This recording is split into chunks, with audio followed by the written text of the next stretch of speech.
by Feb, pwede na uli magsampa ng impeachment complaint against the Vice President.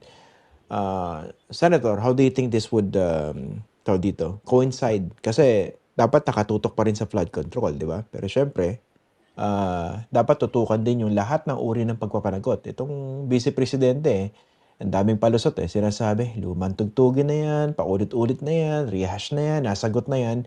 When in fact, hindi. Kumbaga, naging successful yung naratibo nila na palipasin yan. Pero yung pagpapanagot, wala nangyayari. So yun nga, kung sakaling mangyari yan, yung may mag-file muli ng impeachment complaint, paano sabay-sabay gugulong lahat dyan? Kaya mahalaga itong 2026 dahil marami yung dapat mangyari sa 2026. Yung isa nga, yung context ng impeachment na yan ay ang taas-taas daw ng ratings ng Vice President. No? At ito daw mga lahat ng ito ay para pababain yung kanyang approval ratings, yung kanyang presidential preference. Ang hindi nakakalimutan nitong mga bumabanat ay 2 taon na itong sinasampa sa Vice President. Diba? 2 taon na ito.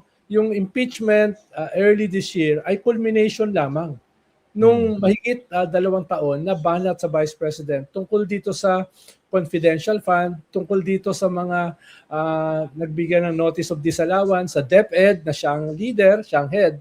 No? At kasama na dyan yung mga sinabi ni Las Cañas nung siya ay mayor, na siya yung reyna ng tokhang. So ito po ay hindi nangyayari ngayon. Hindi nga ito nangyari a year ago. Ito ay nangyari 2 years ago pa. So mali yung sinasabi na ito ay para lamang pababain yung kanyang ratings. No? 2024 pa lang po ay meron na tayong Quadcom. Diba? At dyan na lumabas yan officially. Pero bago lumabas yan officially ay lumalabas na yan. No? Naging official lang yan dun sa Quadcom at eventually sa impeachment na pinatay naman ng Supreme Court. Kaya nagkaroon ka ngayon ng possibility na second impeachment. Pero yung context kasi ngayon ay hindi ganun kadali ang impeachment. Diba? Dahil Sen, na... dagdagan ko lang, sorry Sorry for cutting you off. Na pinatay ng Supreme Court and much to the delight of the senators led by Jesus Cudero. Especially the leadership ng panahon na yon ng Senado. Diba? Tuwan-tuwa sila. Kaya pala ngayon na-realize mo, kaya pala dinelay ng 4 na buwan doon sa pamamagitan. Para dinribol. Forthwith. Ay yung pala, may hinihintay pala. Wala akong sinasabi na may connivance yung Senate with the Supreme Walang Court. Walang ganon. Nagkataon lang. Nagkataon lang. Masyado malisyoso naman eh. Ang laking tulong nung 4 na buwan na delay. So pamamagitan ng isa lamang salita ng linaw-linaw ng kahulugan. Forthwith. Ayun. Walang ganon. Ang problema naman nila, yung two-edged din yan eh. Dahil in one sense, nasagip yung Vice President. In another sense, yung threat ng Vice President na i-impeach yung Presidente, hindi rin ganun kadali. Diba? Dahil pinahirapan na nila lahat ng klase ng impeachment. No? Kaya yes, malamang may magsampa ng kaso pag-expire ng 1 year, kahit wala pang desisyon yung Supreme Court do sa motion for reconsideration ng Congress din.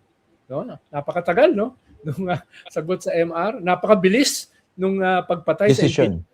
Tapos napakatagal nung pagsagot do sa simpleng pag-correct ng premises nung pagpatay ng impeachment. Kita mo yung... Baka naman inaaral ng matindi ng mga kagalang-galang na miyembro ng Korte Suprema. Talagang inaaral lang mabuti. Pinag-aaralan lang mabuti. Sorry, masyado ko impatient. Oo nga. Ano ba naman yung ganyang katagal? Sensya na po. No? Pag talagang tumatanda ka na, naging impatient ka na. Huwag ganon. Dinribol nga na matagal sa Senado eh. Ang bilis sa Supreme Court. Ano ba naman yung patagalin pa yung MR? Ang kaibahan lang ay meron ka ngayong ombudsman na hindi katulad nung previous ombudsman. Diba? Yung kasalukuyang ombudsman mukhang able and willing na buksan yung bank accounts ng Vice President na hindi nagawa ng impeachment. Na bukas na tanggapin yung kaso ng plunder kahit hindi matatanggal yung Vice President sa kanyang posisyon dahil impeachable official siya, pero pwedeng pakinggan yung mga katibayan sa usapin ng plunder.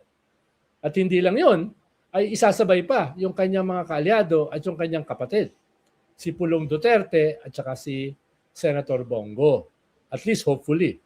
No? So medyo iba yung konteksto ngayon dito.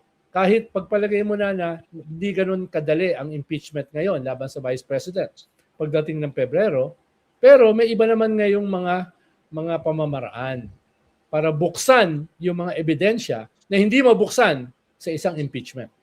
No? Kahit hindi siya matanggal sa posisyon, ay tatamaan siya kung ito ay mabubuksan. Especially yung kanyang mga bank accounts. Okay. Especially yung mga katibayan sa kanyang mga katiwalian. Okay. Bago tayo magtapos, Senator, gusto ko lang pag-usapan yung pinapakalat yung tandem for 2028. Grabe naman. Ba't naman naisip niyo, Senator, yung ano? Anong tandem to? Robredo Bongbong sa 2028? Clarification, fake news po yun. Inaasar ko na si Senado. Fake, he never said that. Paliwanag mo na yung context. Paliwanag mo na yung context. Paki-explain, sige. May lumabas po na quoting me na ang proposal ko daw ay Leni Bongbong Marcos sa 2028.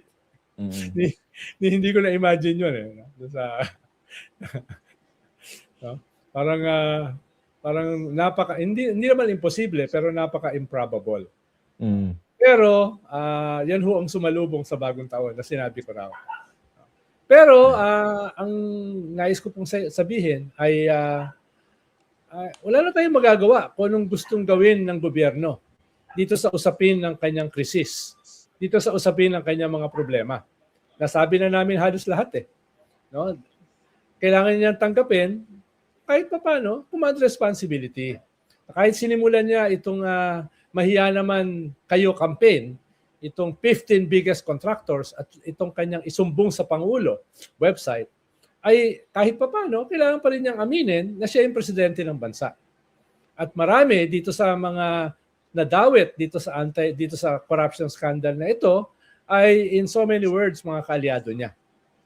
At kung hindi niya ipapakulong o kakasuhan itong mga to, lalo siyang lulubog sa kumunoy na siya mismo ang gumawa. Kaya pinag-usapan natin earlier tungkol dito. Pero nasabi na natin halos lahat so bahala na siya. Pero ang pwede nating sabihin ngayon ay anong gagawin dito sa massive, unprecedented anti-corruption campaign ng mga mamamayan, lalong-lalo na ng mga kabataan. Yan yung naghihintay ng leader. At hindi pwedeng business as usual. Hindi pwede na yung mga leader ng Democratic Opposition ay mas busy dun sa kanilang mga dati ng trabaho. Dahil merong bagong kalagayan na inanak itong massive corruption scandal na ito. At itong outrage, itong impatience ay naghahanap ng leader.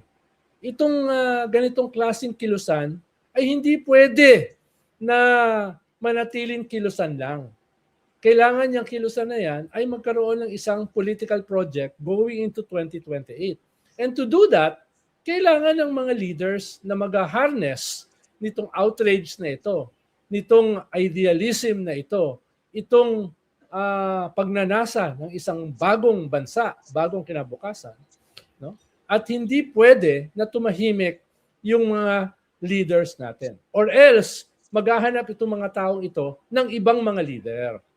Kaya nakikiusap itong kilusan na mag-level up at mag-scale up itong mga leader na ito.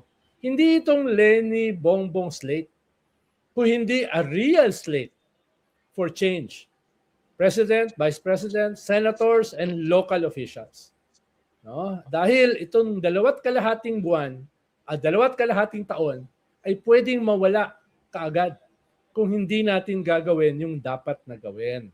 Kaya